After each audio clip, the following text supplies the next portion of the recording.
오늘은 우리나라 5대 국경일 중에 하나인 제헌절 76주년입니다. 1948년 7월 17일 대한민국 헌법 공포를 기념하는 날이지요. 제헌절 외에 3.1절, 광복절과 같은 국경일을 지날 때면 나라를 한 번 더 생각하게 되고 기도하게 됩니다. 지금까지 위기가 없었던 적은 없었지만 지금 더 위기 가운데 처해 있다는 생각이 듭니다. 정치는 서로 기득권을 놓고 대립하고 있고, 문화는 점점 문란해지고 무엇이 바르고 바르지 않은지를 모르는 시대가 되었습니다. 인구 절벽을 향해 가고 있는 젊은 세대는 기존 세대와 완전히 다른 가치관으로 서로 소통이 어렵습니다. 인터넷에 보니까 아빠와 아들의 대화에 대한 이런 유머스러운 사진이 올라온 적이 있습니다. 아빠가 아들이 시험 결과에 나온 날 문자를 보내는 겁니다. 아들, 네 아빠, 너 이번에도 50점 이하니? 이렇게 물어봅니다. 그러자 아들이 네, 점점. 아들아, 아빠가 말하는 거 잘 들어라. 너가 이번 시험에서 50점을 넘기면 소원 하나를 들어줄게. 근데 너가 50점을 넘기지 못하면 넌 더 이상 내 아들이 아니다. 이 아버지가 좀 심한 말을 하긴 했지만 50점 정도는 노력하면 금세 넘을 줄 알고 이 무엇이든지 소원을 들어준다라는 말에 동기부여를 받고 시험을 잘 준비하길 원했던 것 같습니다. 아들아, 몇 점이니? 아들이 대답하기를 누구세요? 라고 대답을 했다고 합니다. 아버지가 50점이 넘지 않으면 내 아들이 아니다 라고 한 말을 기억하고 50점을 못 넘어서 누구세요? 라고 대답을 했던 것입니다. 이 문자가 실제인지 아닌지는 잘 모르지만 요즘 세대의 모습을 잘 보여주는 단편적인 모습 같습니다. 아버지는 아들이 무엇이든지 사준다는 말에 동기부여를 가지고 열심히 하기를 바랐습니다. 50점이야 금세 넘겠지라고 생각했던 것이죠. 근데 아들은 자신이 하기 싫으면 갖고 싶은 것이 있어도 하지 않는 시대라는 겁니다. 아버지가 어떻게 생각하든지 자신의 생각과 의지가 중요하다고 생각을 하는 것이죠. 몇 년 전에 나왔던 책 중에 90년생이 온다라는 책이 있습니다. 당시 곧 90년생들이 30대가 되어서 신입사원이 되고 또 시장에서 트렌드를 이끄는 주요 소비자가 되는데 도무지 이들의 생각을 기존 어른들이 알 수가 없다는 겁니다. 도대체 무슨 생각을 하고 무엇을 바라고 사는지 그 속을 도통 알 수가 없는 것이죠.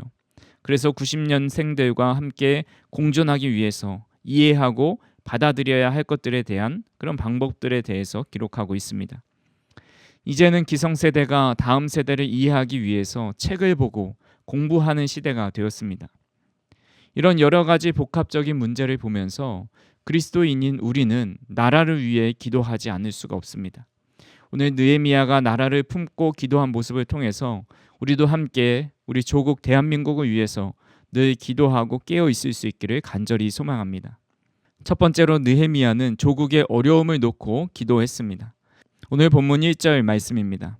하가랴의 아들 느헤미야의 말이라 아닥사스다 왕 제20년 기슬르월에 내가 수산궁에 있는데. 느헤미야가 활동했던 시기는 예루살렘 성벽이 파괴된 지 140여 년이 지났을 때입니다. 수르바벨과 세스바살이 첫 번째 귀향민을 이끌고 예루살렘으로 돌아온 지는 90년이 지난 때입니다. 예루살렘 성전은 재건되었지만 성벽은 여전히 폐허로 남아 있습니다. 하나님은 이것을 해결하기 위해서 느헤미야를 사용하신 것이죠. 느헤미야는 하가랴의 아들이라고 기록되어 있지만 하가랴가 누구인지는 명확하지 않습니다. 다만 느헤미야의 이름의 뜻은 여호와께서 위로하신다라는 의미입니다. 그는 그의 이름답게 포로에서 귀환한 이스라엘 백성들을 위로하고 다시 영적으로 재건하는 데 큰 역할을 하였죠. 그가 생활하던 곳은 수산궁이었는데 이곳은 페르시아 왕들이 겨울을 나기 위해서 지은 성입니다. 본문에 나오는 기슬르월도 오늘날 달력으로 11월 중순쯤 시작해서 12월 중순쯤 마무리되는 그런 달입니다. 그의 직업은 느헤미야 1장 11절을 통해서 알 수 있듯이 아닥사스다 왕의 술 맡은 관원장입니다. 역사적으로 페르시아의 아닥사스다 왕이 즉위한 지 20년이 되었을 때는 주전 445년입니다. 이때까지 수년 동안 아닥사스다에게 매우 어려운 시기였다고 봅니다. 주전 460년에 이집트에서 반란이 일어나서 5년간 지속되었고 주전 448년에는 유프라테스강 서편 전 지역을 지배하던 지방장관 메가비주스라는 사람이 반역을 하였습니다. 누구도 믿지 못할 상황에서 왕의 특별한 총애를 받은 사람이 바로 느헤미야입니다. 당시 포도주를 음료처럼 마시고 많은 잔치를 했었던 문화 속에서 술에 독을 탔는지 안 탔는지 감별해 주기에 자신의 목숨을 맡겨 놓을 정도로 신뢰하는 사람을 술 간원으로 뽑아 놓습니다. 여기서 이해하기 어려운 점은 아닥사스다 왕은 페르시아인임에도 불구하고 자신이 노예로 삼고 있었던 유대인 중에 한 명을 가장 가까이 두고 신뢰했다라는 겁니다. 당시 느헤미야가 어떤 능력을 가지고 또 어떤 과정 속에서 그런 고위 관직에 오르게 되었는지 잘 기록되어 있지 않아서 모르지만 한 가지 알 수 있는 것은 하나님께서 느헤미야를 사용하시기 위해서 준비하시고 또 그 자리에 세워 주셨다라는 겁니다. 다니엘과 세 친구들도 마찬가지였죠. 다니엘과 세 친구가 바벨론 포로로 끌려가서 가장 두각을 나타내고 왕조가 계속 바뀌는 동안에서도 다니엘은 여전히 권력의 최상층에 위치해 있었던 이유에 대해서 성경은 이렇게 말씀하고 있습니다. 다니엘서 1장 9절에 하나님이 다니엘로 하여금 환관장에게 은혜와 긍휼을 얻게 하신지라. 하나님께서 환관장과 또한 바벨론 왕이었던 느부갓네살로부터 은혜와 긍휼을 얻게 하셔서 그 위치와 그 자리에까지 오르게 하셨다라는 것이죠. 여기서 또 하나 놀라운 것은 느헤미야가 부귀영화와 명예를 가진 사람이었고 고향인 예루살렘에는 한 번도 가보지 못하고 페르시아에서 태어나서 페르시아에서 자랐습니다. 수산과 예루살렘은 1500km나 떨어져 있어서 결코 쉽게 방문할 거리가 아니었죠. 우리나라로 치면 외국에서 태어난 한인 2세 혹은 3세 정도 되는 겁니다. 외국에서 힘들고 어렵게 살면 한국 땅이 생각나기도 할 텐데 느헤미야는 페르시아 제국의 상류층 사람들과 견주어 봐도 부러울 것이 없는 사람이었습니다. 하지만 느헤미야의 마음은 자신의 안락함보다 다른 곳에 가 있었습니다. 2절에서 3절 말씀입니다. 내 형제들 가운데 하나인 하나니가 두어 사람과 함께 유다에서 내게 이를 얻기로 내가 그 사로잡힘을 면하고 남아있는 유다와 예루살렘 사람들의 형편을 물은즉 그들이 내게 이르되 사로잡힘을 면하고 남아있는 자들이 그 지방 거기에서 큰 환난을 당하고 능력을 받으며 예루살렘 성은 허물어지고 성문들은 불탔다 하는지라. 느헤미야는 친형제인지 혹은 가깝게 지내는 형제와 같은 사람인지 정확하게 알 수는 없지만 그 중에 하나인 하나니와 몇 사람이 유다에 다녀온 그들에게서부터 유다 소식을 듣게 됩니다. 그들의 입에서 들려온 소식은 큰 환난을 당하고 능력을 받고 성은 허물어지고 성문들은 불탔다라는 소식을 듣습니다. 그때 느헤미야의 반응이 어떠했는지 4절에 이렇게 기록하고 있습니다. 내가 이 말을 듣고 앉아서 울고 수일 동안 슬퍼하며 하늘의 하나님 앞에 금식하며 기도하여. 느헤미야는 어떤 개인적인 문제로 통곡하거나 금식한 것이 아니었습니다. 하나님의 성읍이 폐허로 남아있는 것과 그 안에 어렵게 살아가는 주의 백성들의 형편이 그를 기도하게 만들었습니다. 영어 비전의 뜻은 보다라는 의미를 가지고 있죠. 무엇인가를 보는 것이 곧 비전이 된다는 것입니다. 돈을 바라보는 사람은 돈이 비전이 되고 명예를 바라보는 사람은 명예가 비전이 됩니다. 권력을 바라보는 사람은 권력이 비전이 됩니다. 느헤미야는 자신이 가지고 있는 돈과 명예와 권력을 비전으로 삼지 않고 자신의 민족을 비전으로 삼았습니다. 그들의 아픔과 어려움이 눈에 들어온 것입니다. 그리고 그것을 놓고 하나님 앞에 기도하였습니다. 우리가 잘 알고 있는 마틴 루터 킹 목사님은 1963년 링컨 대통령 기념비 앞에서 후대의 길이 남을 연설을 하였습니다. 지금은 불의한 인종차별의 모래성에서 형제애의 굳은 반석으로 우리나라를 바꿀 시기입니다. 제가 꾸는 꿈은 언젠가 조지아의 붉은 언덕 위에서 노예의 후예들과 주인의 후예들이 서로 형제애의 따뜻한 식탁을 함께 나누는 날이 오리라는 꿈입니다. 불의와 압제의 열기로 땀 흘리는 사막인 미시시피 주가 언젠가는 자유와 정의의 오아시스로 변할 것이라는 꿈입니다. 언젠가 저희 어린 내 자녀가 피부색으로 판단받지 않고 인물 됨됨이로 판단되는 그런 나라에서 살게 될 것이라는 꿈입니다. 언젠가는 하나님의 모든 자녀가 흑인이든 백인이든 유대인이든 이방인이든 개신교인이든 천주교인이든 간에 함께 손잡고 흑인 영가를 부를 날이 오리라는 꿈을 가지고 있습니다. 이런 연설을 하였죠. 마틴 루터킹 목사님은 당시 미국에 팽배해져 있던 인종차별의 어려움을 놓고 기도하고 또 꿈을 선포하였습니다. 그리고 그 기도는 미국 최초의 흑인 대통령 오바마를 통해 일부 이루어졌다고 보고 있습니다.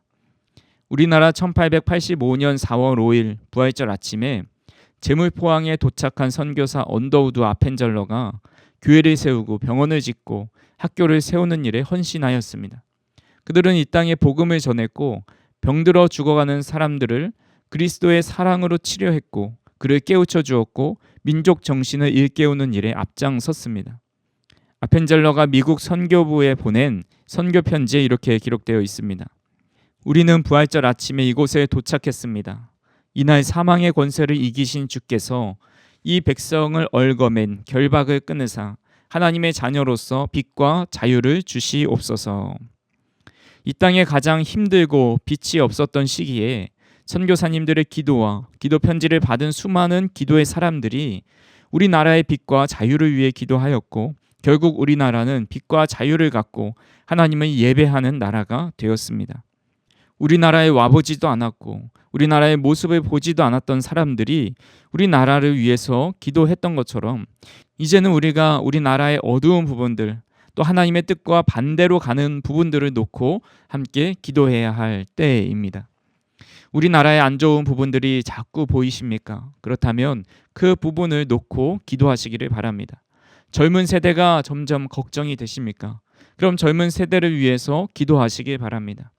신문 기사를 통해서 여러 가지 사건들이 눈에 들어오십니까? 그럼 사회의 사건과 사고들을 놓고 기도하시기를 바랍니다. 우리 눈에 보여지는 비전을 놓고 기도할 때 하나님은 그 기도를 들으시고 우리나라를 다시 하나님이 기뻐하시고 귀하게 사용하시는 나라로 삼아 주실 것입니다.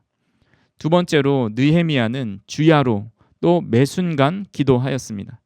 본문 6절 말씀을 보시면 이제 종이 주의 종들인 이스라엘 자손을 위하여 주야로 기도하오며 우리 이스라엘 자손이 주께 범죄한 죄들을 자복하오니 주는 귀를 기울이시며 눈을 여시사 종의 기도를 들으시옵소서. 나와 내 아버지의 집이 범죄하여. 느헤미야는 이스라엘 자손을 위해 주야로 기도하였습니다. 하루 이틀 한 것이 아니라 이때만 해도 4개월 동안을 했습니다. 본문 1절에 기슬르월에 수상궁에 있다가 예루살렘 사람들의 형편을 듣습니다. 앞에서 말씀드렸듯이 기슬르월은 11월입니다. 그리고 느헤미야가 아닥사스다 왕에게 나가서 예루살렘에 가고 싶다라고 했을 때가 2장 1절에 보시면 니산월이라고 나와 있습니다. 니산월은 양력으로 3월입니다. 즉 처음 소식을 듣고 4개월 동안 이스라엘 민족을 향해서 주야로 기도한 것입니다. 느헤미야의 기도는 1장에서만 멈추지 않습니다. 그는 느헤미야 13장 모든 사역을 마칠 때까지 무려 9번이나 하나님 앞에 기도를 합니다. 물론 우리가 읽은 본문이 가장 기도의 긴 본문이고 나머지는 한 절 혹은 2절 정도 되는 짧은 기도문입니다. 대표적으로 2장 4절에 이렇게 기록하고 있습니다. 왕이 내게 이르시되 그러면 내가 무엇을 원하느냐 하시기로 내가 곧 하늘의 하나님께 묵도하고. 아닥사스다 왕은 느헤미야의 얼굴 표정을 보고 어찌하여 얼굴에 수심이 가득하냐라고 물어봅니다. 그래서 2장 2절에 보면 그때 내가 크게 두려워했다고 기록하고 있습니다. 공동 번역에서는 나는 송구스러워 몸둘 바를 몰랐다라고 번역해 놓았습니다. 왕이 잔치를 즐기면서 포도주를 마시는데 술 맡은 관원장의 얼굴에 수심이 있고 그것으로 왕의 심기를 건드린다면 사형에 해당할 수도 있는 일입니다. 그래서 느헤미야는 두려워하였지만 고향이 불타 황폐하였으니 어찌 수심이 없겠습니까? 솔직하게 이야기합니다. 그때 아닥사스다 왕은 그러면 내가 무엇을 원하느냐라고 물어보죠. 그때 느헤미야는 내가 곧 하늘의 하나님께 묵도했다라고 기록하고 있습니다. 학자들은 이 묵도의 시간은 왕도 알아차리지 못할 짧은 시간에 한 묵도라고 말을 합니다. 왕이 질문했는데 잠시만 기다려 달라는 말은 도무지 신하로서 할 수 있는 말이 아니기 때문이죠. 순발력 있게 대답해야 하는 그 짧은 순간에도 하나님 어떻게 해야 할까요? 제게 지혜를 주세요라고 기도했다라는 겁니다. 즉 느헤미야는 4개월 동안 기도로 준비하였지만 매 순간마다 하나님을 향해서 묵도하며 기도했다라는 겁니다. 중요한 결정과 중요한 말을 해야 할 때마다 하나님 앞에 그 짧은 시간 어떻게 말을 해야 될지 지혜를 구하면서 기도했다라는 것이죠. 느헤미야서에서 보면 느헤미야가 총 9번의 기도를 한다고 말씀드렸습니다. 근데 이 13장에서만 4번의 기도를 합니다. 제가 짧게 읽어드리겠습니다. 느헤미야 13장 14절에 내 하나님이여 이 일로 말미암아 나를 기억하소서. 내 하나님의 전과 그 모든 직무를 위하여 내가 행한 선한 일을 도말하지 마옵소서. 또 13장 22절에 보시면 내 하나님이여 나를 위하여 이 일도 기억하지 마시옵고 주의 크신 은혜대로 나를 아끼시옵소서. 또 13장 29절에 보시면 내 하나님이여 그들이 제사장의 직분을 더럽히고 제사장의 직분과 레위 사람에 대한 언약을 어겼사오니 그들을 기억하옵소서. 또 13장 31절에 보면 또 정한 기한에 나무와 처음 익은 것을 드리게 하였사오니 내 하나님이여 나를 기억하사 복을 주옵소서. 이 13장에 나온 느헤미야의 기도를 보면 그렇게 대단한 기도가 아닙니다. 한 번의 기도해도 괜찮을 것 같은데 순간순간 여러 번 나눠서 기도합니다. 기도에 대한 명언 중에 이런 글이 있습니다. 누가 기도의 능력을 아는 자인가? 오직 기도의 자리로 자주 나아가는 자일세. 기도의 능력을 아는 자가 기도의 자리로 자주 나아간다라는 것이죠. 주야로 금식하며 기도하기도 하고 매 순간 기도가 필요한 순간을 놓치지 않고 그는 기도하였습니다. 아무리 많은 시간 기도해 왔다 할지라도 결정적인 순간에 또한 그는 기도했던 사람입니다. 우리도 일상을 살아가면서 우리의 삶의 어려움을 만날 때 또 국가적인 어려움을 만나고 보게 되었을 때 순간순간 기도하는 것이 참 중요합니다. 하나님께서는 그 순간순간 기도하는 것을 통하여서 일하여 주십니다. 우리나라가 가장 못 살았었던 때 중에 하나가 바로 6.25 직후이죠. 6.25 한국전쟁의 결과는 우리가 상상할 수 없을 만큼 참혹했고 이 나라를 황폐하게 만들었습니다. 인터넷에 검색을 해보면 1950년대 사진을 많이 찾아볼 수 있습니다. 그때의 사진과 지금 우리나라의 도시를 찍은 사진을 보면 너무나도 많은 것이 변화되어 있습니다. 1950년, 60년대의 한국은 북한보다 못 살았고 세계 어느 나라보다 최빈국이었습니다. 정말 세계 경제 전문가들도 그 유래를 찾아볼 수 없을 정도로 우리나라는 급성장해서 세계에서 손에 꼽히는 나라가 되었습니다. 어떻게 이런 결과를 얻을 수 있게 되었을까요? 물론 우리 조상들이 독일의 광부로 또 간호사로 가서 외화를 벌고 부지런히 서로 새마을 운동을 하면서 이런 결과가 나올 수 있었습니다. 하지만 열심히 한다고 해서 다 잘 되는 것은 아니지요. 어느 나라가 못 살고 싶고 성장하기 싫은 나라가 어디 있겠습니까? 다 나름대로 열심히 일하고 개발하지만 그것이 생각대로 잘 되지 않아서 나라들의 성장도 더뎌지는 겁니다. 하지만 우리나라가 이런 나라가 될 수 있었던 것은 온전히 하나님의 은혜와 긍휼 덕분입니다. 선교사님들과 선조들의 기도로 도저히 변할 수 없을 것 같은 우리나라가 오늘날의 대한민국이 되었습니다. 마찬가지로 우리가 나라를 바라볼 때 근심하며 걱정하면서 과연 기도대로 정치적으로나 경제적으로나 여러 갈등들이 잘 해결될까 걱정이 되기도 합니다. 하지만 우리나라는 정말 하나님의 은총을 많이 받은 나라이기에 우리가 나라를 위해 기도할 때 시시때때로 기도할 때 그 기도는 하나님의 때에 선하게 응답된다는 사실을 믿어야 합니다. 그렇게 우리는 일상을 살아가면서 우리의 삶에 또한 우리나라의 어려움을 볼 때마다 그 어려움을 보게 하신 하나님께서 그것을 놓고 기도하라는 사인인 줄 알고 기도 제목인 줄 알고 그 기도를 놓고 함께 기도할 수 있는 저와 우리 성도인들이 되기를 간절히 소망합니다. 마지막으로 살펴볼 것은 그렇다면 느헤미야는 무엇을 위해 기도했냐라는 것입니다. 바로 영적 회개와 회복을 위한 기도를 하였습니다. 본문 7절에 이렇게 말씀하고 있습니다. 주를 향하여 크게 악을 행하여 주께서 주의 종 모세에게 명령하신 계명과 율례와 규례를 지키지 아니하였나이다. 느헤미야는 자신이 지은 죄가 아님에도 조상들이 지은 죄를 놓고 기도합니다. 가장 큰 죄목은 하나님의 말씀을 떠난 것이죠. 본문에 나온 계명과 율례와 규례는 비슷한 말이지만 조금씩의 차이가 있습니다. 계명은 율법이라고 하기도 하는데 이는 십계명을 기초로 하는 계명을 의미합니다. 하지만 이 계명들은 완전하지 않기 때문에 율례를 통해서 보충합니다.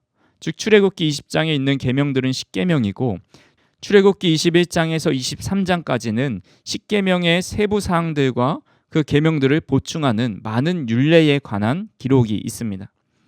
하지만 이 율례는 심판에 대한 말씀은 없죠. 율례에 심판을 추가하면 규례가 됩니다.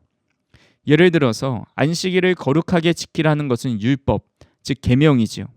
안식일을 거룩하게 지키기 위해서 어떻게 해야 하는지, 지켜야 할 것과 하지 말아야 할 것에 대해 보충하는 것이 율례입니다. 그리고 안식일을 지키지 않는 자는 죽게 된다 말씀하시는데 이것이 심판이 들어있는 규례가 되는 것입니다. 즉 이스라엘 백성들은 하나님의 율법을 지키지 않을 뿐만 아니라 하나님의 심판도 무시하며 하나님을 떠나 살았다라는 것이죠. 이들이 하나님의 율법을 지키지 않고 하나님의 심판을 무시하며 살았다라는 것은 이들은 하나님의 영광을 보지 못하고 하나님의 영광 가운데 떠나 살았다는 것입니다. 이사야는 하나님의 영광을 보는 순간 자신이 얼마나 허물이 많은지 깨달았습니다. 그래서 탄식하며 말하기를 화로다 나여 망하게 되었도다 합니다. 베드로가 예수님의 명령에 따라 그물을 던졌을 때 그물 가득 고기를 잡게 됩니다. 베드로는 땅에 다시 나와서 예수님을 향해 엎드리면서 주여 나는 죄인이오니 나를 떠나소서라고 말을 합니다. 하나님의 영광을 보고 주님의 임재 속에 살아가는 사람은 하나님을 두려워하는 마음으로 계명과 율례와 규례를 지켜 나갈 수밖에 없습니다. 즉 느헤미야는 이스라엘 사람들이 하나님의 죄악을 떠난 것을 회개하며 하나님을 경외하는 마음을 회복하기 위해서 기도하고 있는 것입니다. 본문 11절에 이렇게 기도합니다. 주여 구하오니 귀를 기울이사 종의 기도와 주의 이름을 경외하기를 기뻐하는 종들의 기도를 들으시고 오늘 종이 형통하여 이 사람 앞에서 은혜를 입게 하옵소서 하였더니 그때에 내가 왕의 술 관원이 되었느니라. 하나님은 느헤미야의 기도를 들으시고 그들의 죄를 용서하실 뿐만 아니라 다시 하나님을 경외하는 자들이 되도록 인도하셨습니다. 느헤미야를 통해 성벽 재건을 하고 그들은 성벽 재건한 것을 기뻐하는 것을 넘어서서 하나님 앞에 회개하면서 하나님을 경외하는 사람이 되었습니다. 느헤미야 9장 1절에서 3절입니다. 그 달 스므나흔 날에 이스라엘 자손이 다 모여 금식하며 굵은 베옷을 입고 티끌을 무릅쓰며 모든 이방 사람들과 절교하고 서서 자기의 죄와 조상들의 허물을 자복하고 이날의 낮 4분의 1은 그 제자리에 서서 그들의 하나님 여호와의 율법책을 낭독하고 낮 4분의 1은 죄를 자복하며 그들의 하나님 여호와께 경배하는데 느헤미야의 기도대로 성벽을 재건한 것뿐만 아니라 이스라엘 백성들이 하나님 앞에 죄와 허물을 자복하고 하나님께 경배합니다. 하나님과 점점 멀어지고 있는 시대 가운데 가장 필요한 것은 바로 회개입니다. 특별히 다음 세대로 갈수록 기독교를 멀리하고 복음을 받아들이지 않는 하나님을 인정하지 않는 세대가 되었습니다. 시카고 일리노이 대학교 캠퍼스를 담당하고 있는 토니 데트먼이라는 분이 이렇게 말을 했습니다. 예전에 제가 대학 1학년을 상대로 할 때는 대부분 학생들이 부모님 아니면 부모님 세대 중 누군가가 자신을 교회에 데려갔다고 말하곤 했습니다. 그러나 지난 2, 3년 동안 시카고의 학생들은 자신에게 신앙의 연결고리가 되어준 세대는 부모 세대가 아닌 조부모 세대가 대부분이었습니다. 라고 말을 했습니다. MZ세대는 다른 어떤 세대보다 덜 종교적이고 신을 믿지 않는 세대라고 말을 합니다. 이는 미국뿐만 아니라 우리나라도 마찬가지죠. 기성세대의 가장 큰 고민은 우리 자녀 세대의 믿음입니다. 그러다 보니 우리 자녀 세대는 부모님이 직접 손에 이끌려 교회에 가기보다는 조부모의 권유나 그들의 이끌림을 받아서 교회에 올 때가 많다라는 것이죠. 이 M세대의 부모들이 하나님을 떠나 있으니 자녀들에게도 신앙의 길을 권유하고 이끌지 못하는 것입니다. 우리는 점점 하나님을 떠나는 다음 세대를 위해 기도해야 하고 이들이 회개하며 돌아와 다시 신앙의 회복이 일어나도록 최선을 다해야 합니다. 우리 자녀들의 신앙에 하나님의 은총이 더해지도록 기도하는 것이 곧 우리나라를 회복하는 데 가장 큰 역할을 감당하게 될 것입니다. 앞에서 말씀드렸듯이 우리나라는 하나님의 은혜와 긍휼로 세워졌습니다. 수많은 믿음의 선조들의 기도로 세워졌습니다. 앞으로도 이 기도가 끊이지 않고 하나님의 은혜와 긍휼이 머무는 나라가 될 수 있도록 우리가 느헤미야와 같은 마음으로 주야로 기도하고 수시로 기도할 수 있기를 간절히 소망합니다. 우리가 참회하고 자백하는 마음으로 회개하고 우리의 삶을 돌이킬 때 하나님은 다시 놀랍게 우리를 회복시켜 주실 것입니다. 더불어 이는 우리나라를 위한 기도뿐만 아니라 우리의 개인의 신앙에도 적용할 수 있습니다. 우리의 잘못을 회개하고 돌이킬 때 주야로 끈질기게 우리의 삶의 문제를 위해서 기도할 때 하나님은 우리의 힘으로 할 수 없는 놀라운 일들을 저와 우리 성도님들의 삶 가운데 행하여 주시고 회복시켜 주십니다. 어떤 문제 앞에서도 함께 기도함으로 하나님의 도우심과 긍휼을 구할 수 있는 저와 우리 성도님들이 되기를 주님의 이름으로 축원합니다. 살아계신 하나님 아버지 참으로 감사합니다. 우리나라를 사랑하여 주셔서 지금까지 인도하여 주시고 하나님께서 귀히 사용하시는 나라가 되게 하시니 감사합니다. 하지만 점점 시대가 지나갈수록 하나님을 경외하지 않고 주님을 멀리 떠나 살아가는 우리 다음 세대를 바라보고 또 사회의 여러 가지 안 좋은 환경들을 바라보면서 우리는 주님 앞에 무릎 꿇을 수밖에 없고 주님 앞에 기도할 수밖에 없음을 고백합니다.